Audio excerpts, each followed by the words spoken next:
Kali ini kita akan bahas cerita seorang dewa sepak bola yang malah jadi musuh bagi fansnya sendiri. Yap, ini adalah kisah tentang dua sisi Ronaldo. Kita nggak akan mulai dari masa jayanya, tapi justru dari sini. Ronaldo, pulanglah! Bayangin, ini teriakan dari fans Real Valladolid, klub yang notabene dimiliki oleh Ronaldo sendiri. Sakit banget kan, diteriakin sama orang-orang yang seharusnya jadi pendukung utama.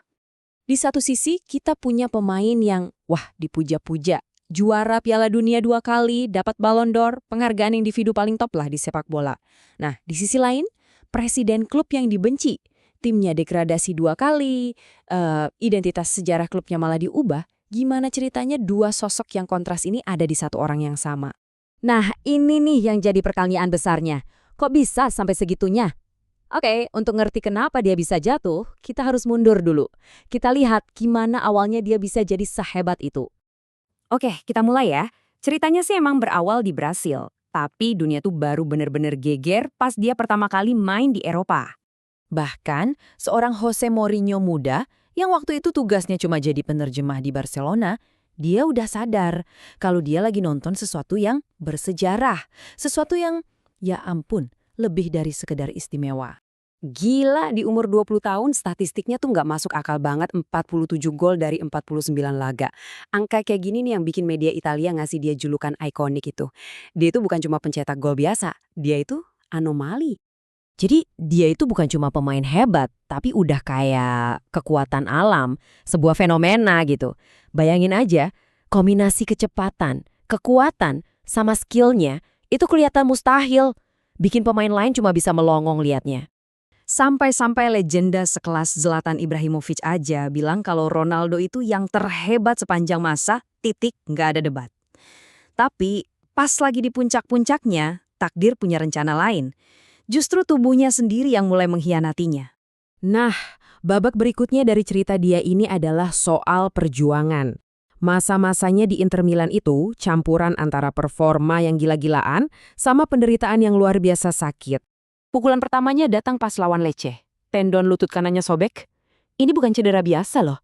Cedera ini bikin dia harus absen berbulan-bulan dan yang lebih parah bisa aja mengakhiri karirnya saat itu juga. Dan mimpi buruknya kejadian lagi. Pas dia baru aja kembali main, lututnya cedera lagi. Cuma dalam 7 menit loh. Di titik ini, hampir semua orang di dunia sepak bola udah yakin tamat sudah riwayat sang fenomena. 521 hari. Selama itu dia nggak main bola. Hampir 2 tahun dia fokus pemulihan. Sementara semua orang udah nganggep karirnya selesai. Tapi ternyata mereka semua salah besar. Apa yang terjadi setelahnya itu bukan cuma sekedar comeback biasa. Ini jadi salah satu kisah penebusan paling gila dalam sejarah olahraga.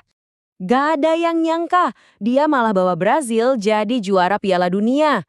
Dia jadi top skor turnamen dengan 8 gol, 2 diantaranya di final. Gila kan? Dia benar-benar balik ke puncak dunia dan buktiin kalau fenomena sejati itu gak bisa dihentiin gitu aja. Oke, setelah menaklukkan dunia, dia pindah ke Real Madrid. Tapi perjuangannya ternyata belum selesai. Pertarungan barunya dimulai. Dan kali ini musuhnya bukan bek lawan, tapi ya tubuhnya sendiri.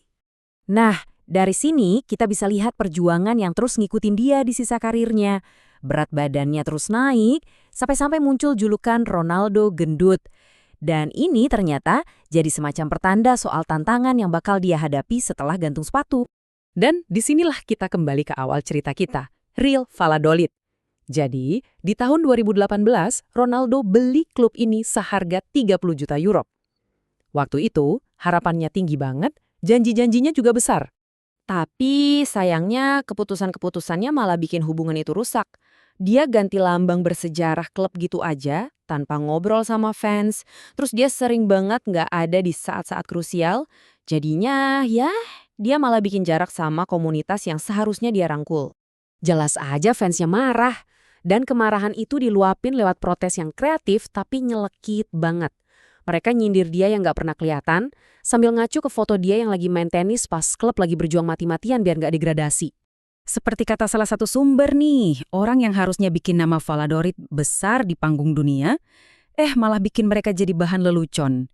Ironis banget ya, dan tragis pastinya. Jadi, pada akhirnya, warisan yang dia tinggalin itu rumit. Di satu sisi, dia jenius, tapi di sisi lain fisiknya rapuh. Dan kemudian, kegagalannya sebagai pemilik klub nambahin lagi lapisan kerumitan itu. Terus gimana kita harus nginget dia? Sebagai sang fenomena yang gak terhentikan di lapangan? Atau sebagai presiden klub yang gagal? Mungkin jawabannya adalah kita nggak bisa misahin keduanya. Kisah Ronaldo ini jadi pengingat yang keras buat kita semua. Bahkan seorang dewa sepak bola pun bisa jatuh.